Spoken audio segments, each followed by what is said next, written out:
गोस्वामी तुलसीदास। जन्मस्थान संबंधी मतभेद में विद्वानों के मत। सोरों, एटा। लाला सीताराम, गौरीशंकर द्विवेदी, हजारी प्रसाद द्विवेदी, रामनरेश त्रिपाठी, रामदत्त भारद्वाज, गणपतिचंद्र गुप्त। राजापुर, बांदा। बनी माधव दास, महात्मा ग्युवर दास, शिवसिंह सेंगर, रामगुलाम द्विवेदी, रामचंद्र शुक्ल। जन्मकाल संबंधी मतभेद। संवत 1554 बेनी माधव, रघुवरदास। संवत 1583 शिवसिंह सेंगर। संवत 1589 पंत रामगुलाम द्विवेदी, ग्रियर्सन। संवत 1589 अंत, साक्ष्य। सामान्यतः तुलसी का जन्म संवत 1589, 1532 व मृत्यु संवत 1680, 1623 मानी जाती है। तुलसी की मृत्यु के संबंध में यह दोहा प्रसिद्ध है। संवत 1680, 80 गंग के तीर, श्रावण शुक्ला सप्तमी, तुलसी तज्जो शरीर। शुक्ल जी ने टोडर के वंशजों के प्रमाण के आधार पर इस दोहे की दूसरी पंक्ति को इस प्रकार सही माना है। श्रावण कृष्णा तीज शनि, तुलसी तज्जो शरीर। माता हुलसी, पिता आत्माराम दुबे, पत्नी रत्नावली, दीक्षा गुरु नरहरियानंद, शिक्षा गुरु शेष सनातन। शुक्ल जी नरहरिदास व नरहरियानंद को तुलसी का गुरु नहीं मानते। तुलसी की पत्नी रत्नावली द्वारा तुलसी को अत्यधिक आसक्ति के कारण धिक्कारे जाने के वृत्तांत का उल्लेख प्रियादास की भक्तमाल की टीका, तुलसी चरित, रघुवरदास व गोसाई चरित्र, बेनी माधवदास में मिलता है। लाज न लागत आपको दौरे आई हूँ साथ, धिक धिक ऐसे प्रेम को कहाँ कहाँ मैं नाथ। अस्थि चर्ममय देह ममता में जैसी प्रीति, तैसी जौ श्री राम येह होती न तो भवभीति। तुलसीदास के जीवन की अलौकिक घटनाओं का चित्रण गोसाईचरित में हुआ है। शुक्ल जी के अनुसार हिंदी काव्य की प्रौढ़ता के युग का आरंभ तुलसी द्वारा हुआ। रहीम, महाराज मानसिंह, नाभाजी, टोडर व मधुसूदन सरस्वती आदि तुलसी के मित्रस्नेही कहे जाते हैं। रहीम की इनसे समय समय पर दोहों में लिखापढ़ी हुआ करती थी। टोडर की मृत्यु पर तुलसी ने दोहे लिखे। उदाहरण स्वरूप, चार गाँव को ठाकुरों मन को महामही, तुलसी या कलिकाल में अथय टोडर दीप, रामधाम टोडर गए, तुलसी भय असोच, जियबो पुनीत बिनु यसै जानी संकोच। शुक्ल जी तुलसीदास को रामानंद की वैरागी परंपरा में नहीं मानते।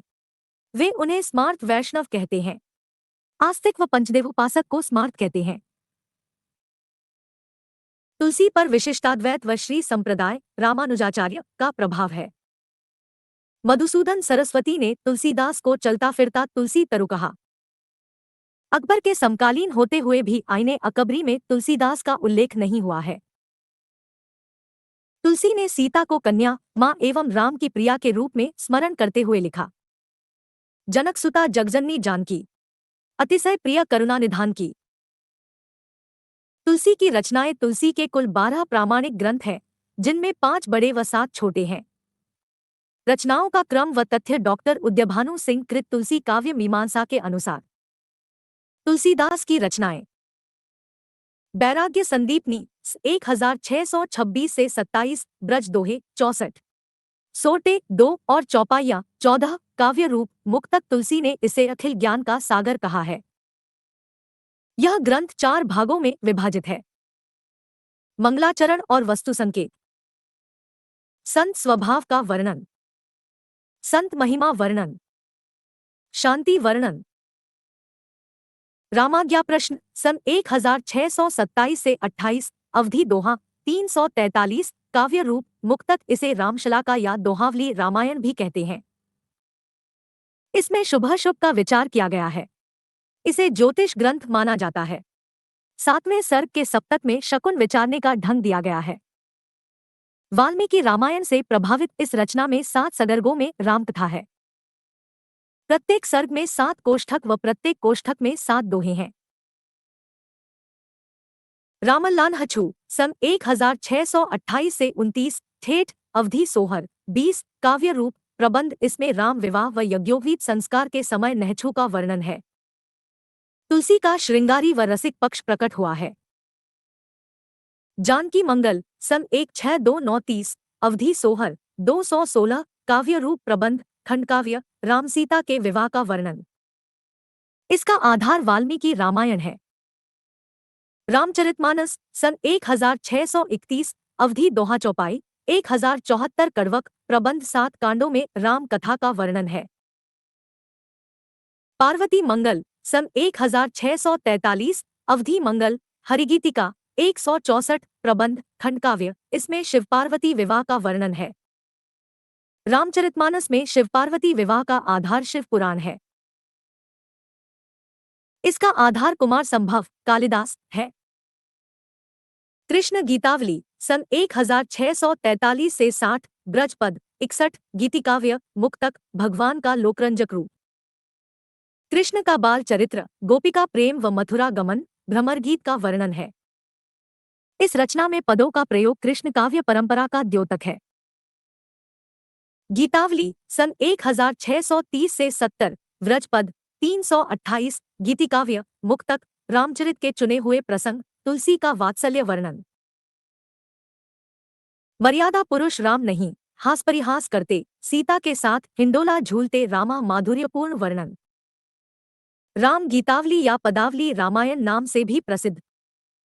7 कांडों में रामकथा का वर्णन। तुलसीदास की काव्य कला की सबसे मधुरतम अभिव्यक्ति है। विनय पत्रिका सन 1631 से 79, ब्रजपद 279, गीतिकाव्य मुक्तक, तुलसी ने इसमें आत्मनिवेदन व राम भक्ति की याचना की है। इसे राम विनयावली भी कहते हैं। इनमें 21 रागों में आत्मनिवेदन हुआ है। कलयुग के अत्याचारियों के खिलाफ यह तुलसी की राम से फरियाद है। इसमें शांत रस की प्रधानता है। दोहावली सन 1626 से 80, ब्रज दोहा सोरठा 573 दोहे 22 सोरठे, मुक्तक नीति भक्ति आदि की चर्चा। बरवै रामायण सन 1630 से 80, अवधि बरवै 69, मुक्तक उत्तरकांड में कवितावली की तरह रामविषयक व अन्य देवी देवता विषयक बरवै। मंगलाचरण नहीं है तथा 7 सर्ग हैं। रहीम के बरवै नायक भेद से प्रभावित। कवितावली हनुमान बाहुक सन 1631 से 80, ब्रज कवित्तक 56 325, सबैया झुलना मुक्तक 7 कांडों में राम कथा, उत्तरकांड में काशी की महामारी का वर्णन। कवितावली के किष्किंधाकांड में एक ही छंद है। हनुमान बाहु किसी का भाग माना जाता है। तुलसीदास ने मीन की सनीचरी का वर्णन कवितावली में किया है। कवितावली को कवित्त रामायण भी कहा जाता है। तुलसी ने कवितावली में राम के ऐश्वर्य को प्रधान स्थान दिया। कवितावली में कुल 325 कविताएं हैं। बालकांड में 22, अयोध्याकांड में 28, अरण्यकांड और किष्किंधाकांड में 1 से 1, सुंदरकांड में 32, लंकाकांड में 58 तथा उत्तरकांड में 183 कविताएं हैं। तुलसी की प्रथम रचना वैराग्य संदीपनी तथा आखिरी रचना कवितावली को माना जाता है। हालांकि कुछ विद्वान रामलाल हच्छू को पहली रचना मानते हैं। नोटा कुछ विद्वान हनुमान बाहुक को कवितावली से अलग रचना मानते हैं। इस आधार पर तुलसी की अंतिम रचना हनुमान बाहुक मानी जाती है। हनुमान बाहुक की रचना तुलसी ने बाहु रोग से मुक्ति के लिए की थी। कवितावली के काव्यरूप के संबंध में विवाद रहा है। कुछ विद्वान इसे प्रबंध व कुछ मुक्तक मानते हैं। ऐसा ही विवाद राम गीतावली के संबंध में भी है। रामलाल हच्छू, जानकी मंगल, पार्वती मंगल तीनों मंगल ग्रंथ हैं। ये रचनाएं मांगलिक अवसर पर गाए जाने के लिए लिखी गई हैं। वैराग्य संदीपनी, रामलाल हच्छू, जानकी मंगल, पार्वती मंगल व बरवै रामायण इन लघु कृतियों को पंचरत्न कहा जाता है। अंग्रेज भाषा वैज्ञानिक बिम्स ने तुलसीदास की भाषा को पुरानी बैसवाड़ी कहा है। हरिऔध ने तुलसी के संबंध में कहा, कविता करके तुलसी ने लसे, कविता पा लसी तुलसी की कला। भिखारी दास ने भी तुलसी के संबंध में लिखा है, तुलसी गंग दुवो भय सुखविन के सरदार। इनके काव्यन में मिली भाषा विविध प्रकार। शुक्ल जी ने हिंदी साहित्य के इतिहास में लिखा है, भाषा पद्म के स्वरूप को लेते हैं तो गोस्वामी जी के सामने कई शैलियां प्रचलित थी, जिनमें से मुख्य है वीरगाथा काल की छप्पय पद्धति, विद्याप्ति और सूरदास की गीत पद्धति। गंग आदि भाटों की कवित्तस्वैया पद्धति। कबीरदास की नीति संबंधी बानी की दोहा पद्धति जो अपभ्रंश से चली आती थी। ईश्वरदास की दोहे चौपाई वाली प्रबंध पद्धति। इस प्रकार भाषा के दो रूप, अवधि और ब्रज, और रचना की 5 प्रमुख शैलियां साहित्य क्षेत्र में गोस्वामी जी को मिली। रामचरितमानस। इसकी रचना तुलसी ने संवत 1631-1574 में चैत्र शुक्ल रामनवमी मंगलवार को आरंभ की थी। इस संदर्भ में यह पंक्ति प्रसिद्ध है, संवत 1631 करु कथा हरिपद धर सीसा। रामचरितमानस की अधिकांश रचना अयोध्या में हुई थी। कुछ अंश, विशेषतः किष्किंधाकांड, काशी में रचा गया। यह ग्रंथ 2 वर्ष 7 माह व 26 दिन में पूर्ण हुआ था। मानस के 7 कांडों का क्रम इस प्रकार है: 1. बालकांड 2, अयोध्याकांड 3, अरण्यकांड 4, किष्किंधाकांड 5, सुंदरकांड 6, लंकाकांड और 7, उत्तरकांड। इसके मुख्य छंद दोहा व चौपाई है, परंतु बीच बीच में अन्य छंदों का भी प्रयोग मिलता है। प्रायः 8 अर्धालियों के बाद दोहा है व यही कड़वक संख्या दी गई है। कुल 1074 कड़वक हैं। इसमें प्रसंगानुकूल सभी रसों का समावेश है, किंतु शांत रस की प्रधानता है। अयोध्याकांड को मानस का हृदय स्थल कहा गया है। चित्रकूट सभा अयोध्याकांड में लोकनीति, वेदनीति व राजनीति का समन्वय है। शुक्ल जी ने इसे आध्यात्मिक घटना कहा है। तुलसी ने मानस के 7 कांडों को 7 सोपान माना है, जो कि शरीर व आत्मा को शुद्ध करने वाले मानसरोवर के पवित्र जल की ओर ले जाते हैं।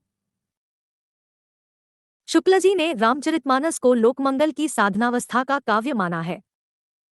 मानस में 4 घाटों के माध्यम से 4 संवादों का वर्णन है। तुलसी ने मानस की तुलना सरोवर से की है, जिसके 4 घाट हैं। एक राजघाट, विशेष जनों के लिए उपलब्ध, इसे ज्ञानघाट कहा गया है। इसका आशय शिव पार्वती संवाद से है।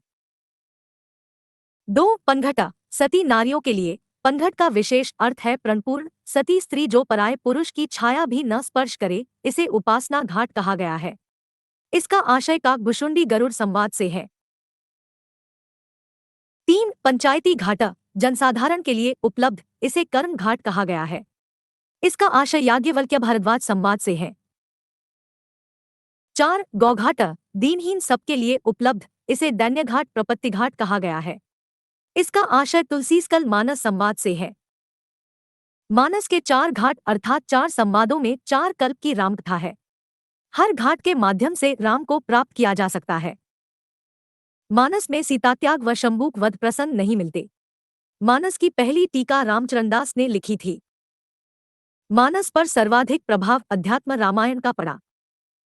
तुलसी ने सर्वप्रथम रसखान को मानस सुनाई थी।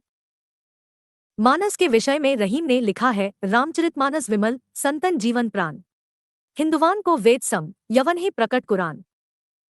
मानस के उत्तरकांड में तुलसी की विचारधारा के दर्शन होते हैं। मानस व कवितावली में कलिकाल का वर्णन मिलता है। विनय पत्रिका, इसका अर्थ है प्रार्थना या अर्जी। तुलसी ने राम की सेवा में यह अर्जी भेजी है। इसमें 7 द्योतियां हैं। उनके अधिकारी हैं गणेश, सूर्य, शिव, दुर्गा, गंगा, यमुना व हनुमान। छठी द्योढ़ी के पश्चात 2 वन है, आनंद वन, काशी तथा चित्रवन अथवा चित्रकूट, जिनका यथामथान वर्णन है। 7 द्योढ़ियों के पार भगवान राम का राजमहल है, जहां लक्ष्मण, भरत व शत्रुघ्न जानकी से भी सिफारिश करने की प्रार्थना करते हैं। अंत में राम तुलसी के प्रार्थना पत्र पर हस्ताक्षर करते हैं। यह प्रपत्ति काव्य है। प्रपत्ति एक मानसिक स्थिति है, जिसमें अपने को दीन व निराश्रित समझने वाला भक्त अपना सर्वस्व भगवान को समर्पित कर देता है। तुलसी की भक्ति भावना। तुलसी ने नवधा भक्ति में दास्य भक्ति को प्रमुखता से स्थान दिया है। नवधा भक्ति के अन्य प्रकार भी दास्य भक्ति के अनुकूल होकर उनके यहाँ आते हैं। नवधा भक्ति अर्थात 9 प्रकार की भक्ति। वैष्णव धर्म द्वारा इस भक्ति पद्धति का विकास हुआ। यह व्यावहारिक भक्ति पद्धति है।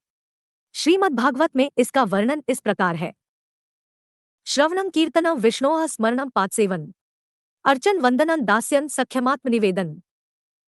विष्णु की कथा का 1, श्रवण करना 2, कीर्तन करना 3, स्मरण करना 4, चरणों की सेवा करना 5, सेवन 5, पूजन करना 6, वंदना करना 7, दास्य भाव रखना 8, सख्य भाव रखना तथा 9, आत्मनिवेदन अर्थात विनय भाव से भक्ति करना। इन सभी 9 प्रकारों का समान भाव से निर्वहन करना जरूरी नहीं, भक्त अपनी इच्छानुसार चुनाव कर सकते हैं। सूर में सख्य भाव प्रमुख है तो तुलसी में दास्य भाव। गीता, अध्यात्म रामायण में भी नवधा भक्ति का उल्लेख है। अध्यात्म रामायण में यह कुछ भिन्न है। वेदों में भी नवधा भक्ति के आंशिक संकेत मिलते हैं।